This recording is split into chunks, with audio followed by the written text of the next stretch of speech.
The 2019 Subaru Forester gets a complete remodel from the ground up, but did Subaru do enough to get consumers to take another look at the newest makeover? Forester is one of the brand's oldest nameplates, and this new model is the fifth generation of the small SUV.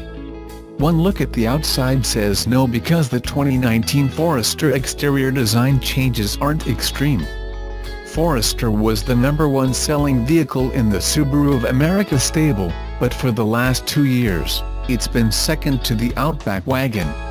Last year Outback, 188,886 was the top dog in the lineup, beating Forester, 177,563 as Subaru's #1 selling all-wheel drive vehicle in the stable. Subaru is hoping that will change with the makeover. According to Subaru of America CEO Tom Dahl, two things will be the difference as consumers take a look at the new 2019 Forester. Dahl told Automotive News at the New York International Auto Show, "The interior is really the differentiator for this car." The next generation Forester gets significant upgrades inside the cabin.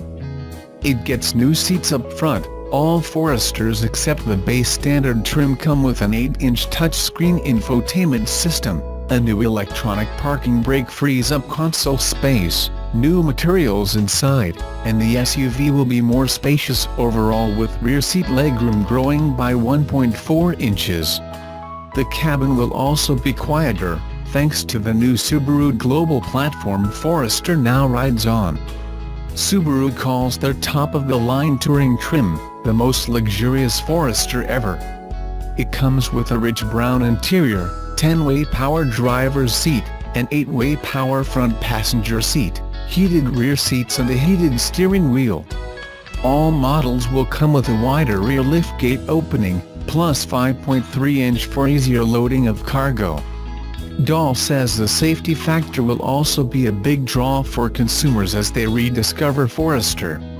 He said, "Once people see the Forester and get an understanding of what it's all about, and the safety aspects that we've built into the vehicle, we think the sky's the limit with this thing."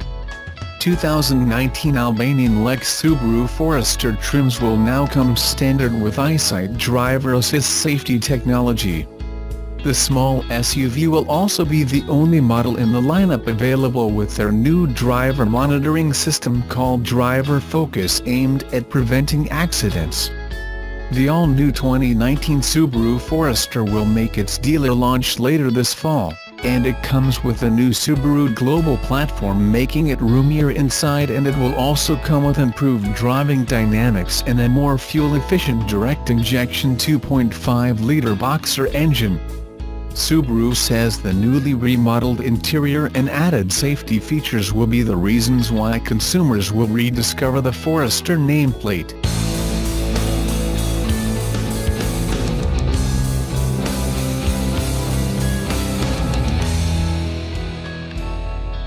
History is replete with turning points. A grand philosophical point, albeit one which comes from a somewhat ephemeral source.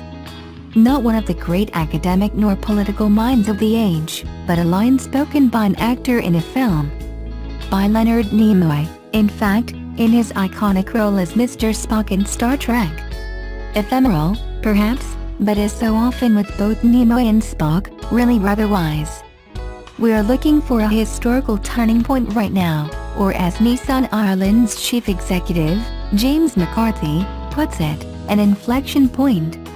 That indefinable hinge of history, when one circumstance begets another in the course of our lives, is changed. The trouble is, how does one know when one is standing at the turning point? How does one see history when one is living inside of it?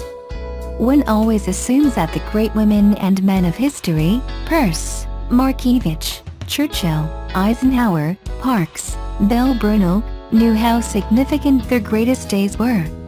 But then again, they got up those mornings and went to bed those nights, just as with any other day, so who can really tell? You only know the major moments of history once they've passed. So, is the launch of the new Nissan Leaf in Ireland one of those points? It could well be. we are already barreling towards that notional 2030 cutoff date after which no internal combustion engines can be sold in Ireland, and the agreed wisdom is that motoring must go electric if it is to survive. The original Leaf was designed to awaken people to the very notion of driving about on silent battery power, but this second generation has a much tougher task: to convince the skeptics. The compelling argument, the one to defeat the skepticism, says Nissan Ireland's head of product, Peter Dinnan, is an economic one. People aren't minded to move out of their internal combustion engines right now, because they're affordable. They're a known quantity, they know what their residuals are likely to be like. Equally, people didn't all rush towards buying diesel because we all suddenly fell in love with diesel as a fuel. It was because people love the most economical and affordable mode of transport out there. Nissan's task, then, is to convince buyers not only that the new Leaf has the sort of one-charge range to make it a viable and usable car for everyday use, but also to get across what it thinks are the savings buyers and drivers can make. If Nissan's figures are correct, then those savings could be substantial. The introduction of policies that allow companies to write off 100% of the value of an electric car in the first year of ownership could yield tax savings of between $3,000 and $10,000 compared to a similarly sized hatchback or crossover.